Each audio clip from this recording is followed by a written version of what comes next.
Welcome to part 2 of this video series on teaching Marshal poker, specifically micro stakes, no limit, hold'em.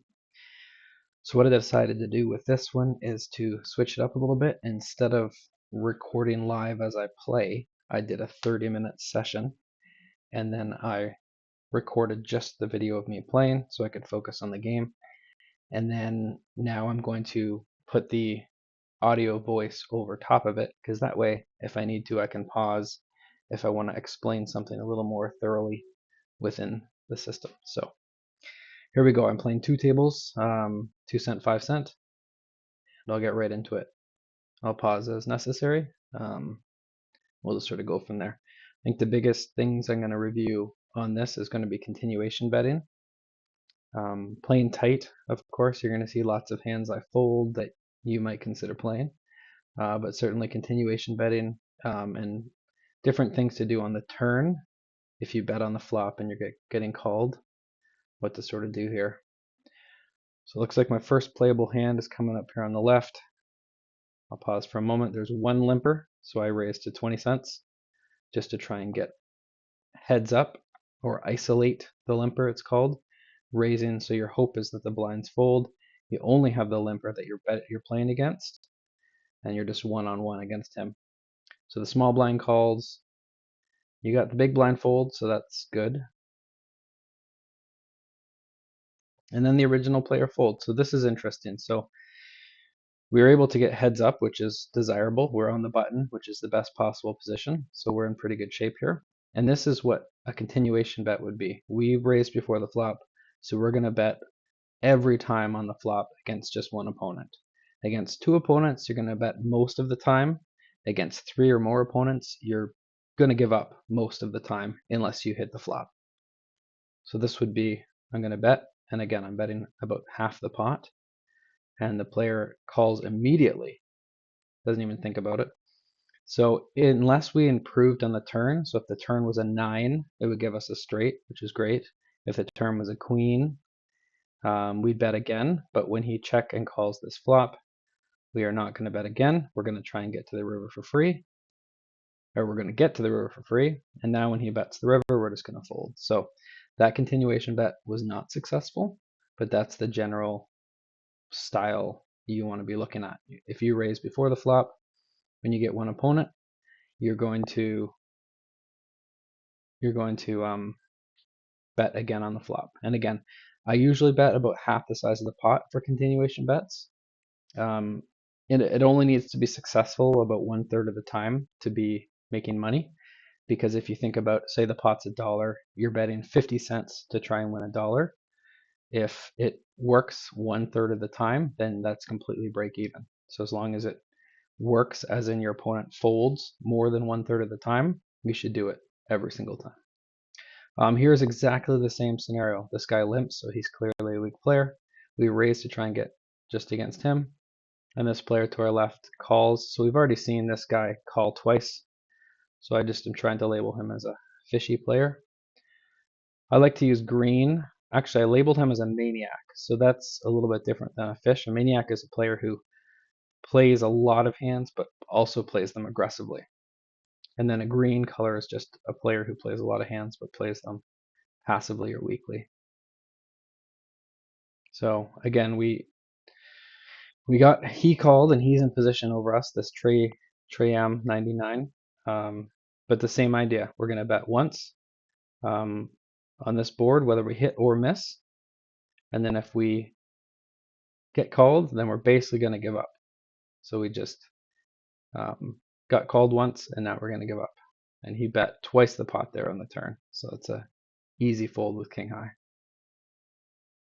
So those are two examples of continuation bet not working. But the general strategy, like I said, it only has to work 1 out of 3 times to be a break-even position. And also, you're looking at particular hands where I didn't even hit the flop at all. If I hit the flop, then it's even better, because then if you're getting called, then you're going to win the pot.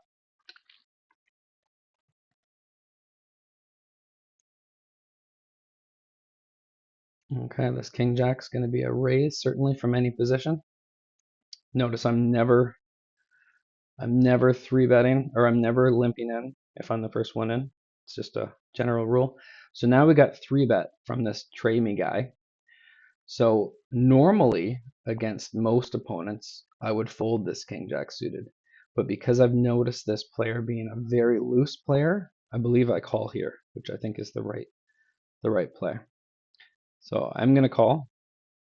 Now let's pause here. So the flop is king jack 9, so I flop a monster. I have top 2 pair. It's obviously not the nuts. Queen 10 is the nuts. And there's a heart draw. You can see 2 hearts on board. So it's a very coordinated board. So what I want to do is I want to try and get as much money in the pot as possible. And in this instance, because this player 3-bet me pre-flop, I will check to him with the intention of raising. That's sort of my idea. He showed a lot of aggression, so I do expect him to bet again on the flop almost every time. So we check to him. He bets a tiny bet, only 30 cents, a third the pot. So now we're going to raise him quite large and try and get all the money in if we can, or most of the money in. So you can see we're raising to a big raise to 160 or $1.60. So that's about the size of the pot that we're raising. And he re-raises, just shoves the rest of his chips in. So we're happy to make this call. And we call, and he shows top pair with an inside straight draw. So if a 10 comes, he'll make a straight. Obviously, we have good equity here. You can see almost 70% equity against his hand. But we're certainly not huge favorites. Like about 30% of the time, he's going to hit a 10 or a queen and win. But we got, $6 into the pot with, 70% chance of winning, which over a long period of time is huge.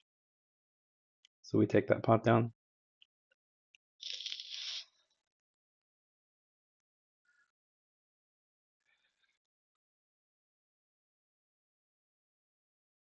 And when you're playing against sort of a maniac player, I think you asked me, Marshall, about like someone who's very wild and playing every single pot, raising every single pot.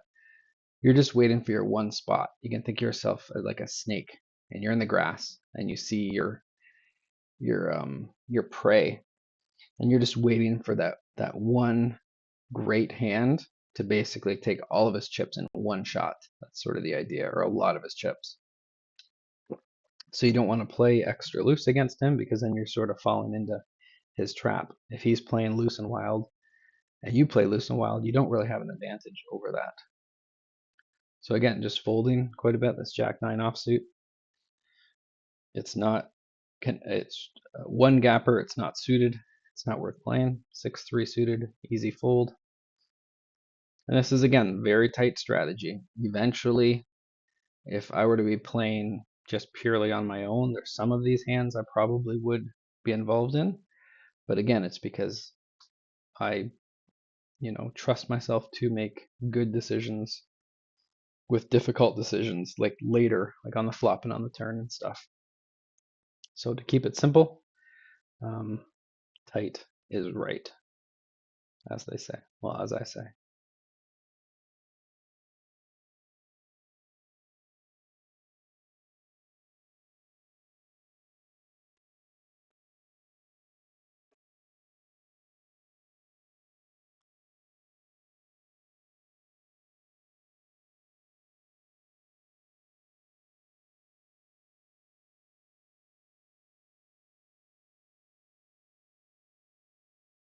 So as soon as you fold a hand, the best idea is just to pay attention to your opponents. Don't worry about what your cards were.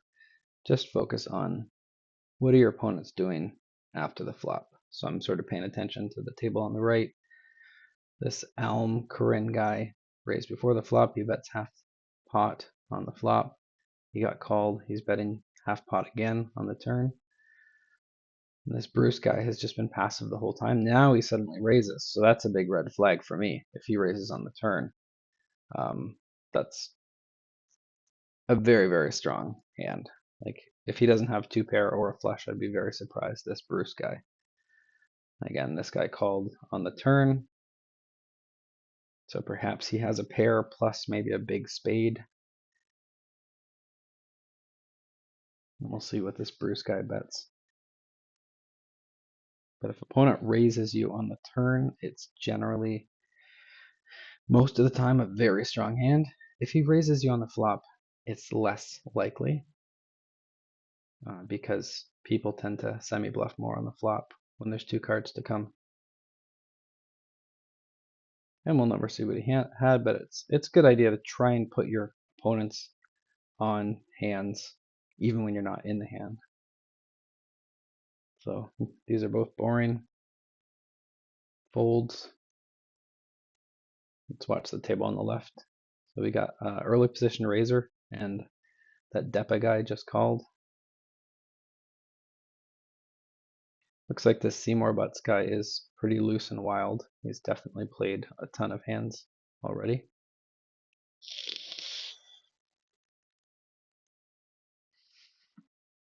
Goes check check on the flop on the table to the left.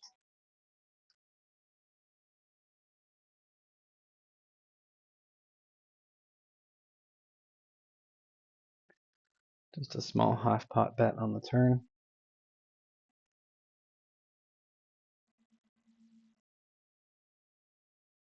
And he takes it down. All right, table on the right, we have 2 9s, which is certainly a playable hand. We're in a terrible position. So again, this is interesting. So I'm going to play this aggressively by 3-betting. However, if instead of both these opponents folded, if they both called, like if this Bruce guy bet 15 and this guy called and this guy called, I would not 3-bet. I would just call as well, because when you have a pair that's not a really big pair, you either want to be against one opponent and just try and take the pot down, or you want to be against a whole bunch of opponents and try and hit 3 of a kind. So because these two players folded, I'm going to re-raise or 3-bet these 2 9s. But if these two players had have called as well, I would have also called, and I would have just played basically what's called fit or fold. So I would have either flopped 3 of a kind and put my whole stack in, or I would have folded if I didn't flop 3 of a kind. So again, I'm going to 3-bet this. And interestingly enough, so this is an interesting spot. So this guy cold called, which means called a bet and a raise. And the original raiser folded. So this is, again, I have one opponent. I'm going to be continuation betting. I'm in a bad position. And again, look at position through this whole time. Every time I'm in a bad position, it's a much more difficult hand to play. So being in the small blind is super disadvantageous. Again, I'm going to bet once, just a continuation bet. I'm just praying that this guy folds. If he calls, I'm pretty much done with the hand. Unless, of course, the turn. So that entire hand, $1, whatever, was won without anyone seeing my cards, and it was won just by aggressive play. Okay.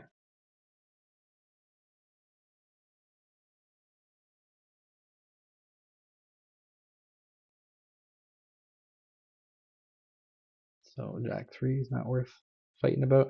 A few other tendencies you can tell. I wouldn't even say good players, but just better players versus terrible players. When you see people raising, like this guy, Heck guy on the right table, he raised to 12 cents. So he's got it pre-programmed to raise it 2.5 times the big blind, which is typically a sign of someone who at least plays fairly regularly, because it's common in training videos to bet to raise a little bit smaller pre-flop. At these stakes, I just bet 3 times the blind every time, but when I'm playing at higher stakes, I sometimes would raise more like 2.5 times the blind or 2.2 times the blind. So that's just a sign that this Heck guy is, at least he knows a little bit about poker. Okay, so King Queen offsuit. Let's talk about this. First one in, I'm going to raise, of course. The button calls, the small blind calls, the big blind folds. So we have 2 opponents, and we're not in the worst position, but we're in not last. So we're in okay position here. And same idea. So the flop is complete garbage, 2-5-3. I'm going to continuation bet 2 opponents most of the time. I think I continuation bet here, if memory serves. And again, I'm betting 55% a pot. So if, even without a hand, if both these players fold even 1/3 of the time, then it's a winning play on the flop.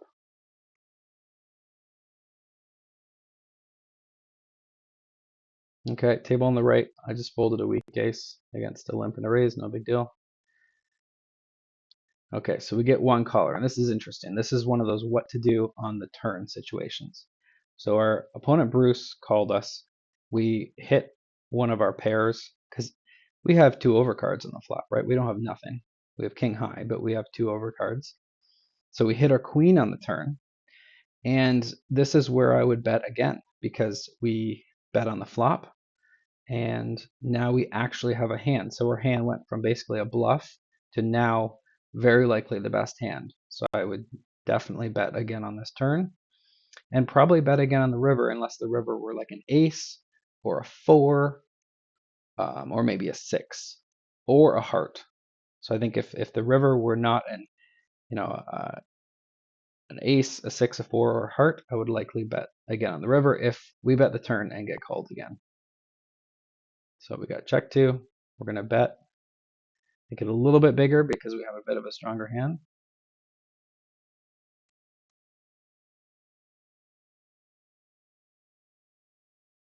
And we get raised giant. So he raises us, we bet 60, he raises us to $1.70. So a very large raise. So again, as soon as your opponent raises on the turn, the chances are very small that your hand is good. Once in a while, I'm folding the best hand here. I'm assuming I'm folding here. I don't really remember. But if you call here, then the pot is now 170, 270, 370. It's now 450. And you have to be willing to potentially put the rest of your chips in on the river. So this is where your decision has to be made.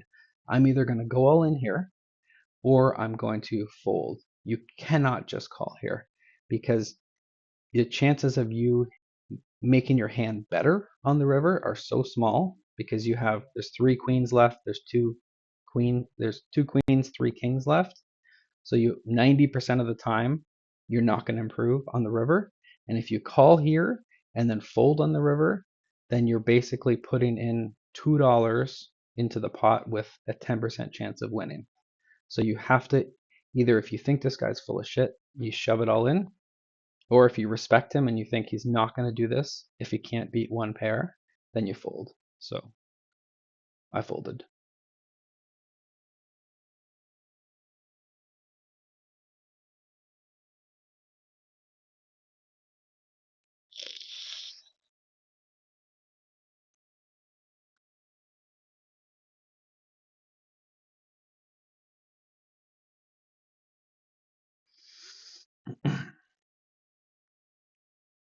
Okay, so this 6-5 suited, this is called a blind steal. So if everyone folds to you and you're on the button or right next to the button, you can raise with a decent amount of hands with the hope or goal just to steal the two blinds.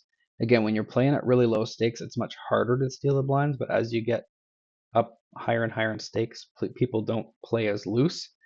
So stealing the blinds is an important attribute. So I'm on the button, I have the best position.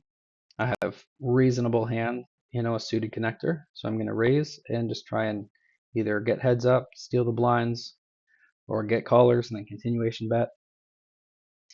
And so both blinds called. So in this instance, we have bottom pair, but again, we're going to continuation bet pretty much 100% of the time against two opponents. The board's not that coordinated.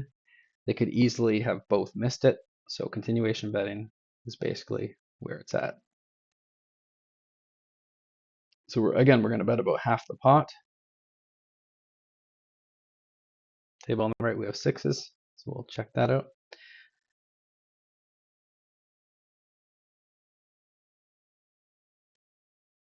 Okay, now both players called. Let's talk about the table on the left. Both players called this turn. Okay, so if the turn, both players called the flop. If the turn card was a jack, a 10, an 8, a ton of different cards, I would absolutely never bet again. Because when you bet the flop and two people call you, the chances of betting again on the turn and having both of them fold are very, very low. So continuation betting is all about the flop. Now in this particular hand, I actually improved my hand quite a lot on the turn. On the flop, what did I have? I had bottom pair, not very good. On the turn, I now have a straight draw and a flush draw and a straight flush draw. So that turn card actually gave me loads and loads of outs. If a club comes on the river, if a 3 comes on the river, if an 8 comes on the river, if a 6 comes on the river, all those cards likely make me the best hand. So something to think about on the turn, whether when you're deciding should I bet again or not, is did my hand improve on the turn? And in this instance, my hand absolutely improved on the turn. So if these two guys check, I'll definitely be betting again. So on the table on the right, everyone folded to the button and he raised. So ace-4 suited is a strong enough hand to consider 3-betting. I wouldn't do it all the time, but I think 3-betting here is totally reasonable. And again, I'm out of position, so I'm going to 3-bet just a little bit bigger. So he raised to 12, I'm going to go to 42. So I bet this turn on the left, okay? So I bet this turn on left, and again, both players called. So 100% of the time, I didn't hit my straight, I didn't hit my flush, I didn't hit 3 of a kind. Zero chance I would ever bluff this river against 2 opponents. So I'm just basically giving up on the river. It's unfortunate because I had a ton of outs. I didn't hit any. So I'm literally just going to check that river. And the table on the right, I just 3-bet and won. And let's review this. So on the flop, my one opponent had queen 2, which is a bad call before the flop. Flop top pair with a weak kicker. The other player had middle pair and turn 2 pair. And so they both basically had me beat for the whole way. But like I said, on the turn, I had such good equity. I had so many outs to improve my hand that that bet on the turn was actually a positive bet, even though I didn't hit it on the river. So 2 quick easy folds.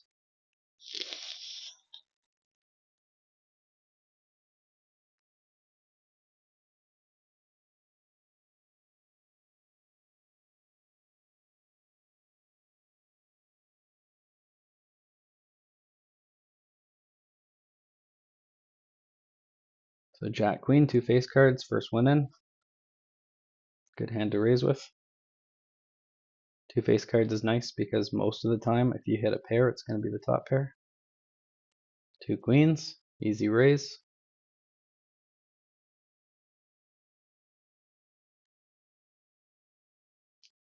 Okay, table on the left. So I raise with 2 queens and I flop 3 of a kind. And I have the absolute nuts right now, the best possible hand. And what I want to do here is build a pot. How do you build a pot? You bet. So part of the reason that continuation betting is so effective is because you're not just betting when you miss the flop, just because you have the betting lead. You're also going to bet when you hit the flop. And that will, if your opponents are paying attention, which at these stakes very few are, they will not just assume that you don't have anything when you're betting after the flop. So this instance, I will definitely be betting this flop. I will almost never slow play at these stakes. The reason why is the biggest mistake your opponents make is calling far too much. So if I don't bet when I have big hands, then I'm not taking advantage of the opponent's biggest mistake. And here I'm going to bet a large amount because I want to try and get all of the chips into the pot by the river. That's my hope with the absolute best hand. And if I bet tiny, then it'll be impossible for me to get all the chips in by the river. So I bet big, my opponent folded, no big deal, I pick up the pot.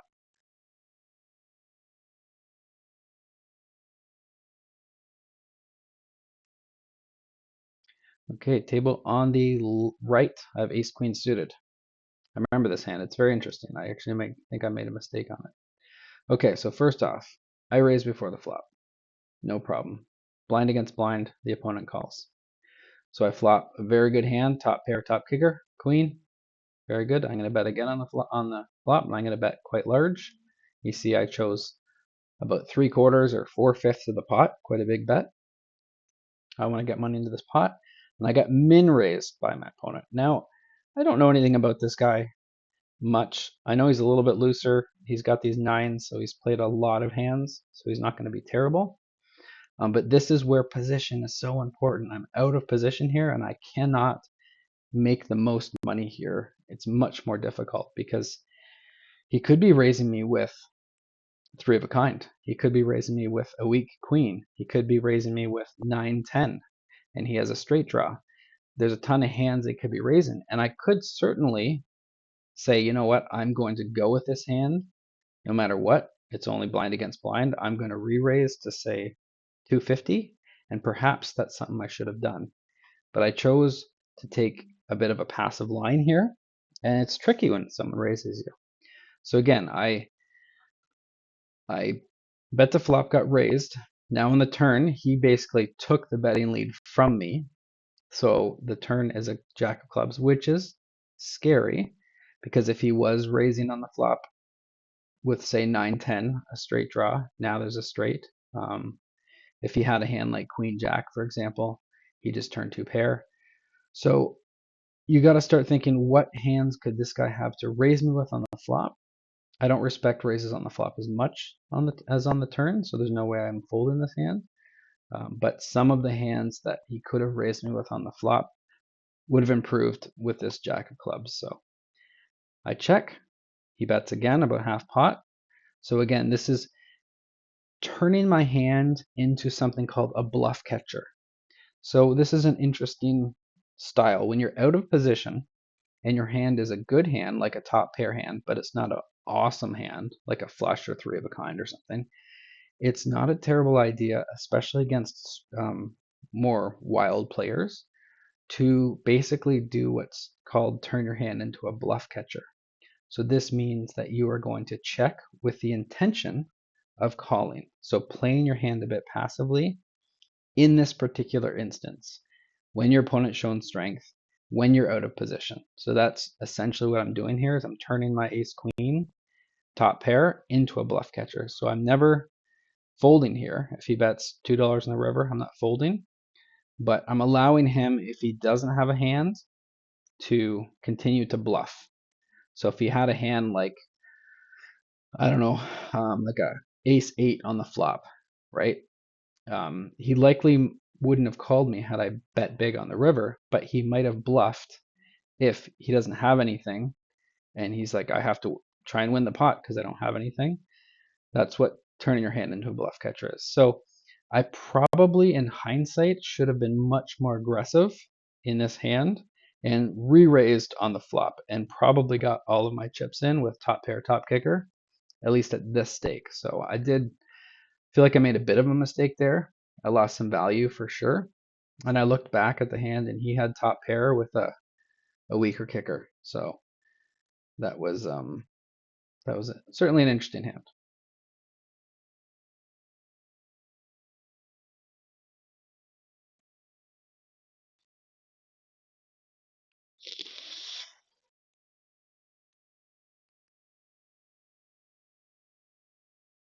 All right, not much happening. Jack deuce.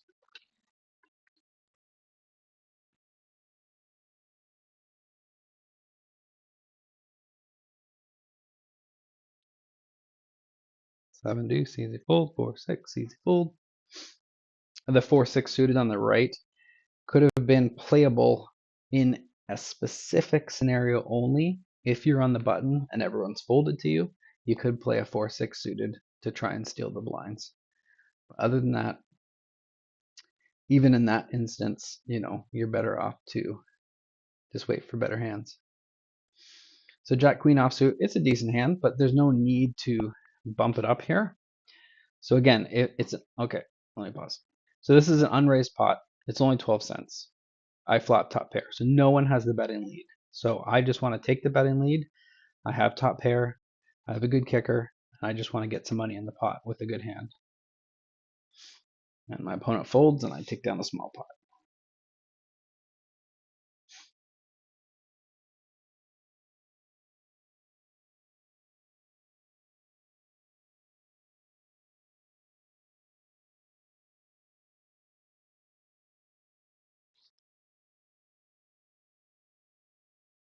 So I remember talking to you about hand choices and this idea of, is my hand suited? Are my cards big? Are my cards connected? As to sort of three things that determine if you can play them. I would say pre-flop, another thing to consider is, am I in a good position? Do I have position? And do I have the betting lead? Am I the one being aggressive? And if the answer is no to those two things, you should probably not play the hand. And this hand on the left, this ace 10, is a great example of why it sucks. If you're out of position, if you're in a bad position, and you don't have the betting lead, it's a surefire way to spew money, to lose money.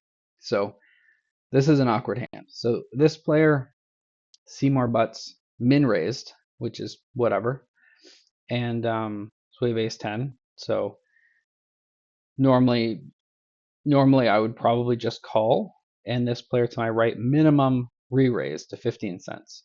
So again, we're getting trapped in here. This is an awkward situation because we can call 10 cents, but the Seymour Butts guy still has a chance to raise again. So we're not necessarily only having to call 10 cents. So again, we don't have the betting lead. We're not re-raising or three betting because our hand is just too weak. Ace 10 is at the very bottom of the really good hands. Like if it were ace queen, perhaps maybe even ace jack, I would probably have raised to like 60 cents here. But ace 10 is just a little bit too weak. So again, I don't have good position. I don't have the betting lead. And look what Seymour does. He three bets to 45 cents. So now we're really stuck in this position. We're like, oh, now we have two opponents. Now, we've already put in the 15 cents. It's 45, it's 30 more cents to call. I mean, it's not the most terrible spot to be in, but it's a perfect example of I don't have the betting lead, I don't have position. And see what happens on this flop. Flop is weak. And who do you think is going to win this? You can guess who's going to win this. It's the player who was the most aggressive before the flop, almost every time. So again, we don't hit anything on the flop. We don't have the betting lead. If we just bet into the pre-flop raiser, that's generally just a recipe for disaster. So we just had to basically put in, 45 cents into the pot with little chance of winning, which really sucked. Okay, continuing on, we got the six deuces a fold, the queen seven is a fold. Nothing much happening. And I don't even know if I'm up or down any money. I know it's reloaded down from $5 before, so it's but I think the point is it's a very slow, gradual build most of the time. You're gonna make a couple dollars. You're gonna make, $2 here, 50 cents there, 30 cents there, and you're really, it isn't the kind of thing where you're gonna be all in a whole bunch of times. Um, it's just not the way hold'em works. On TV, they always make it look like everyone's all in every hand and it's all wild, but in reality, this is much more realistic. All right, king 10, perfectly good. Two basically face cards. Always raise first one in. Raise, raise, raise, raise, raise, raise. The button calls, which sucks because now we don't have position. And the big blind calls. Okay, so this is a typical situation. We are going to continuation bet almost every time. We have the betting lead. We're just going to go ahead and bet half the pot. And we only need this to work 1 in 3 times. Okay, the button calls and the turn is jack. So this is interesting. So this is sort of part of the concept of this video is knowing when to bet again on the turn if you're called on the flop. And one of the reasons to bet again on the turn is if your hand gets better, right? So if the turn were a 10, the turn were a king, I would definitely bet again. The other reason to bet again is if the turn is a scary card. So if the turn is an ace, if the turn is a king, if the turn is a big face card, I will usually bet again if it's against one opponent. So in this example, the reason I haven't just given up on this hand is because the turn is a jack. So my mindset of that is, let's say this guy has I don't know, 6-8, or 2-4s, or ace queen, and he's just sitting there with ace high trying to hit an ace or a queen. Well, or even like pocket eights or pocket nines or something like that. This jack, unless it hits him, which is unlikely, will scare him. So it is a good instance to, again, bet again on the turn. I wouldn't do this all the time, but something to look for when you're considering if I should just give up if someone calls me on the flop. Having something like a big card that might be scary to your opponent come out is a good opportunity to sometimes. And again, betting, checking and folding here is not the end of the world. So I bet again, I got called, and now I'm 100% giving up. It's very, very rare to bluff basically all three streets. It's generally pretty spewy, and I don't recommend it.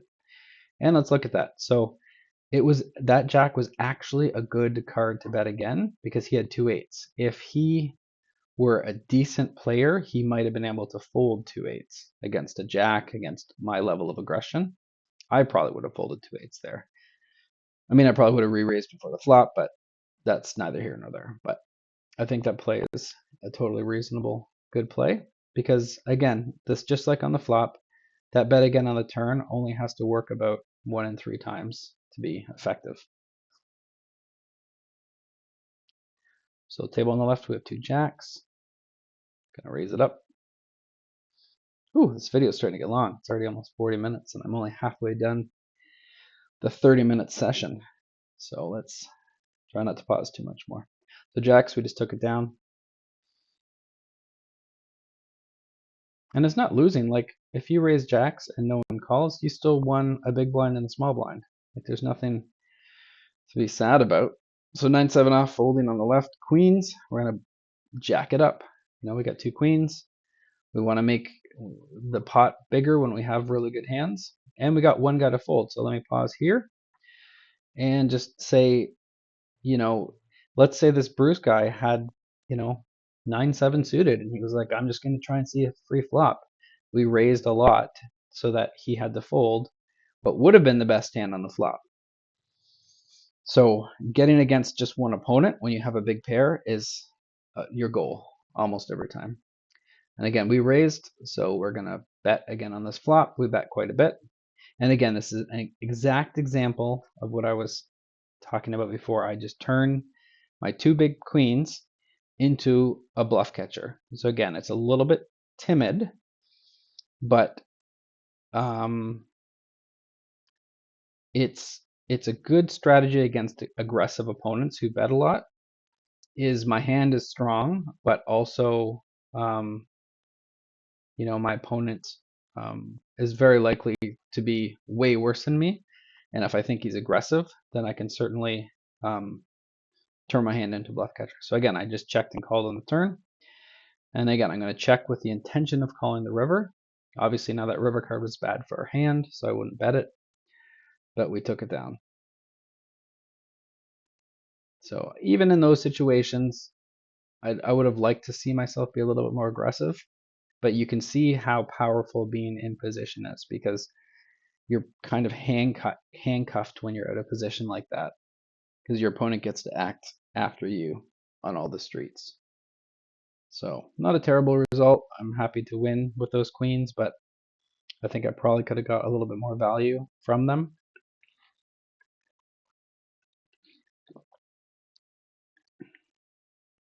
It's kind of like this. It's not just about winning a pot when you have a good hand.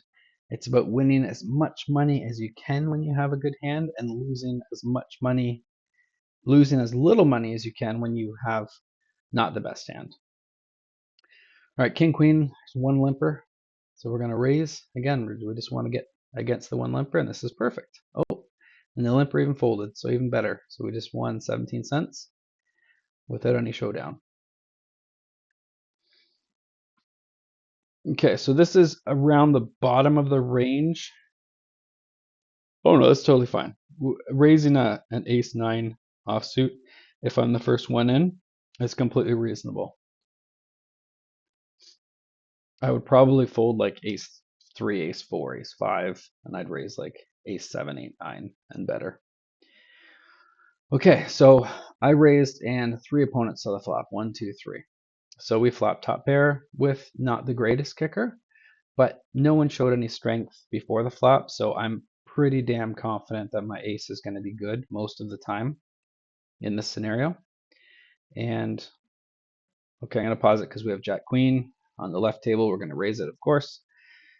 And this player just bets about half pot into everyone, which is not usually a really, really strong hand, because if he had, say, 2 aces or 2 fives, would he not be more likely to check, hope that I bet, and then raise me to get lots of money in? So the fact that he's betting first is a little bit weaker.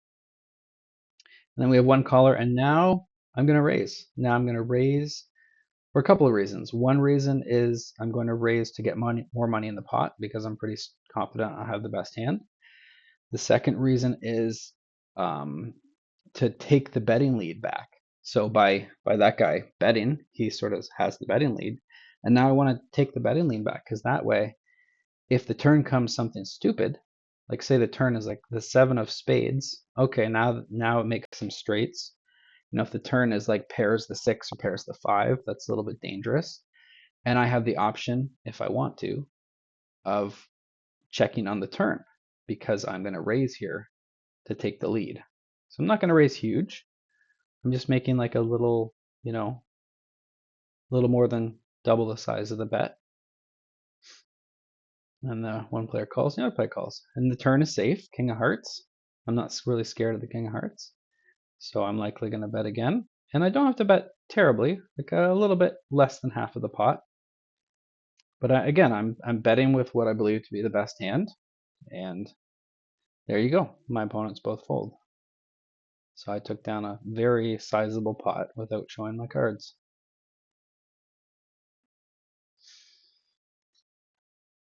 Table on the left just got a free flop with nonsense.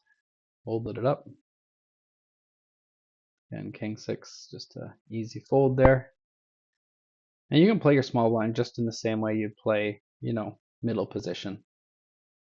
You know, if you were the first or the second one in, would you play that hand? If you wouldn't, then don't play it from the small blind.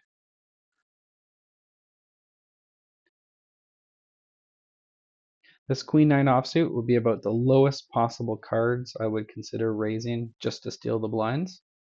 But obviously when there's a raise and a re-raise before me, it's a snap fold.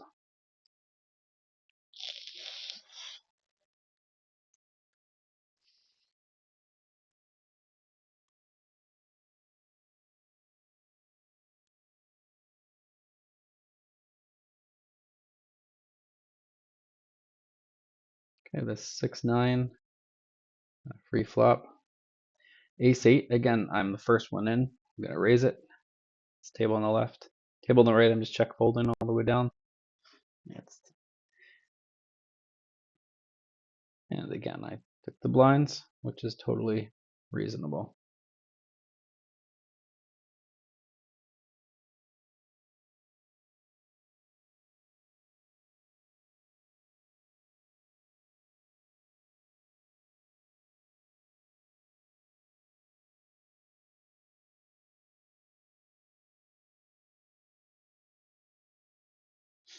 But you can see over the course of about 20 minutes of play, my stacks are both up, you know, about 20 big blinds, 40 big blinds, something like that.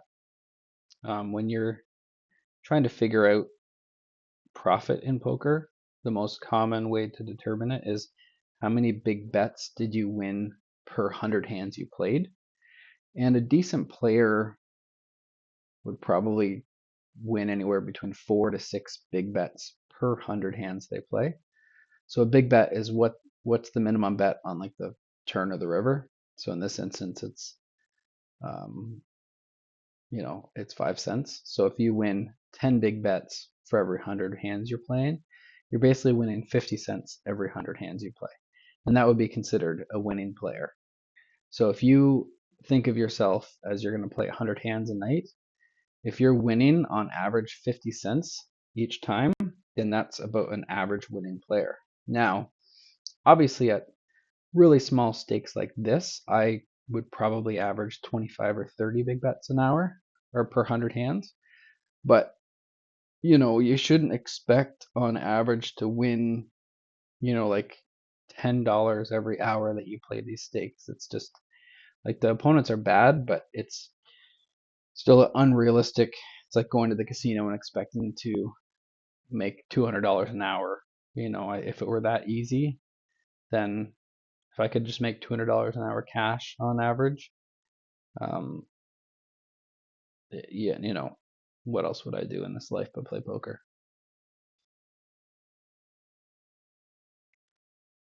Okay, table on the left. We did flop an inside straight draw, but again, in the blind. The see more butts guy is very aggressive. See more butts. I mean, come on.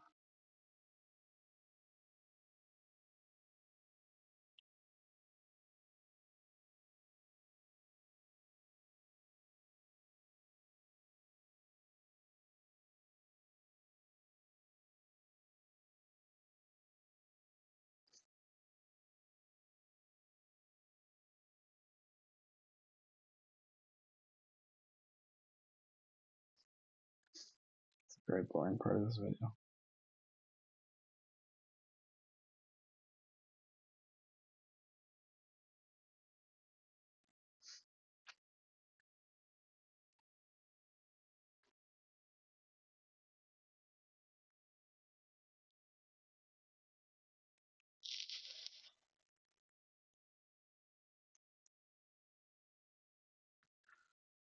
I wish I could fast forward this part because there really isn't much happening.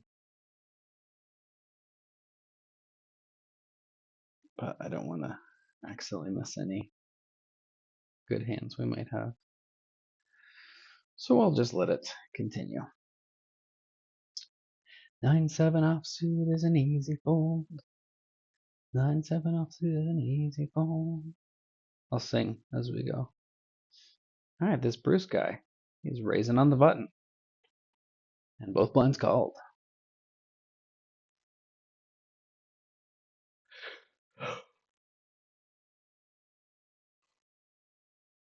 Everyone checks to the raiser, which is super common. He's going to bet full pot. Very large bet.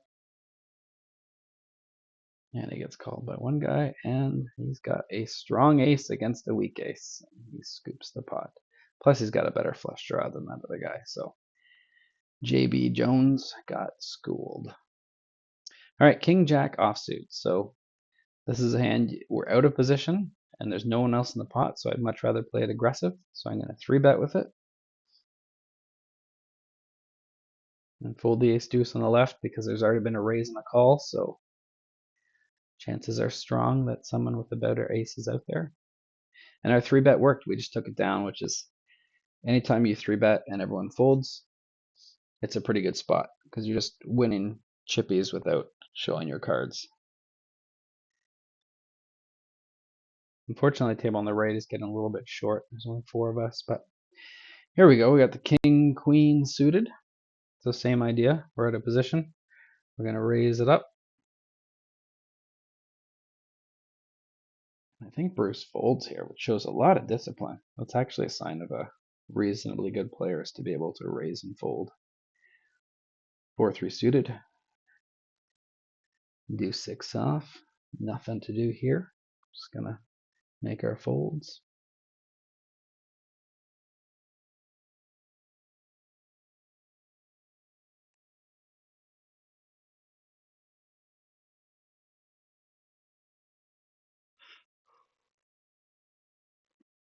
Got about 5 minutes left of the recording that I made. I think there might be a couple of fun hands at the end. Okay, King Jack suited. We are going to raise. There was one limper, so we want to get just against them. And that's why we raise a little bit more. That would be ideal. Okay, the big blind calls, and he calls. So that's okay. Let's pause here and just talk for 1 second. So one limper, we raised, and we got 2 callers. So we have a straight draw, a gut shot inside. A 10 gives us a straight. It's a kind of a shit straight draw because the 10 of hearts puts 3 hearts on board. So we actually only have 3 what are called clean outs outs that actually give us the nuts. But again, two opponents, we're going to continuation bet this almost 100% of the time. And again, we're going to bet about half pot. And if they fold more than 1 in 3 times, we're automatically printing money. And we also have a chance to hit a 10 if they happen to call.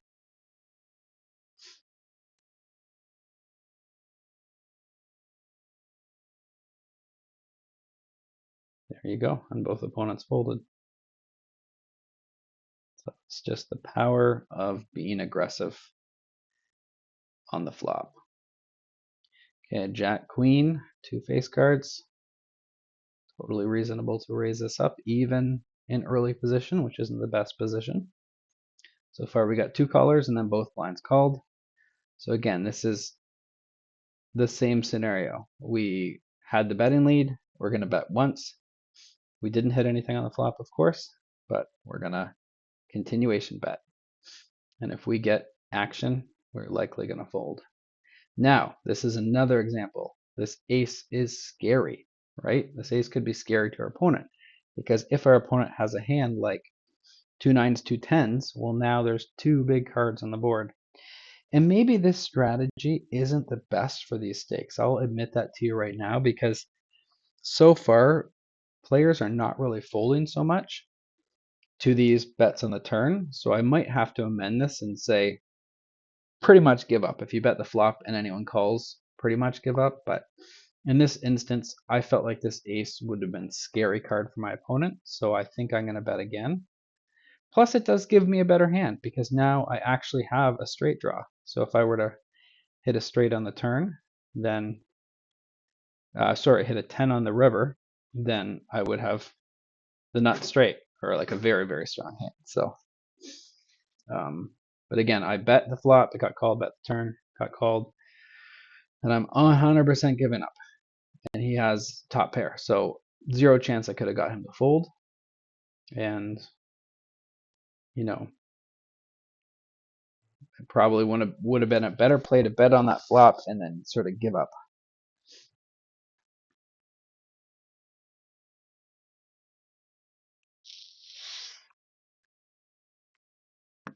Okay, free flop on the right, just gonna check fold. Lots of opponents. Easy peasy, gonna fold on the left. Easy peasy.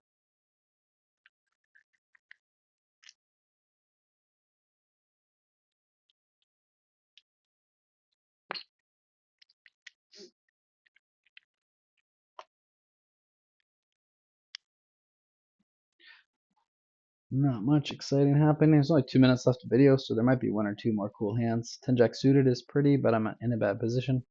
King 5 off is a shit hand I'm gonna fold. And this 10 jack, I could have raised. I'm out of position. I don't love it, but it's a good hand to play against 2 opponents. So I don't mind just calling there from the small blind. And again, we didn't hit the flop. It's an unraised pot. It's a tiny pot. We have no interest in it. We're just going to fold out of there.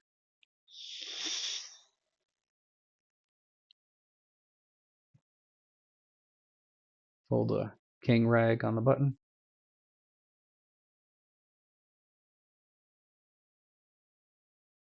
King 4, easy fold.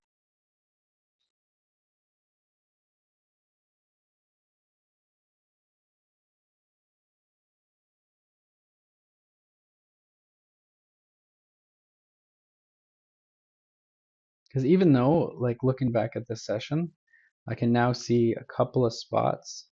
Well, this ace 4, I was thinking about folding, and then I thought, it's near the end. Raise it up, just steal the blinds. That's a pretty good play.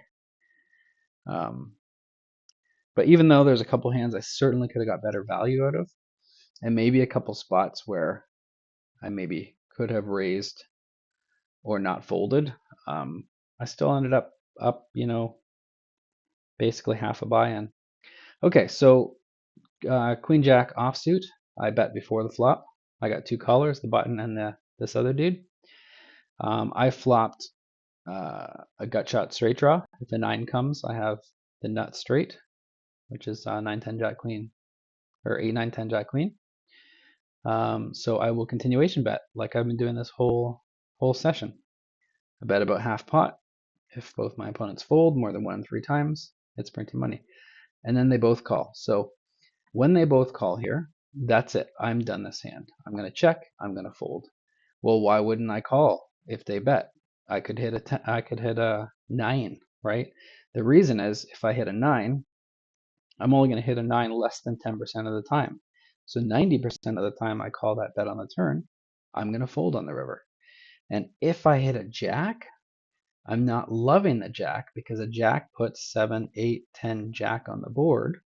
So now anyone else with a 9 would have a straight. So anytime there's a 4-card straight on board, it's a lot scarier than only a 3-card straight on board. So again, I'm just giving up, checking. But fortunately, the whole table checks, and I hit my miracle 9. So now I don't have the nuts because there's a pair on board, so technically 2 7s is the nuts, but I'm super duper confident that I have the best hand here, and I want to bet as much as I can. So I'm going to go for, about 4/5 pot. I get 1 caller, and my straight is good. All right, so I think that's it for the session. There were some interesting spots on there. Any questions? Let me know. This has been Howie for teachmarshallpoker.com.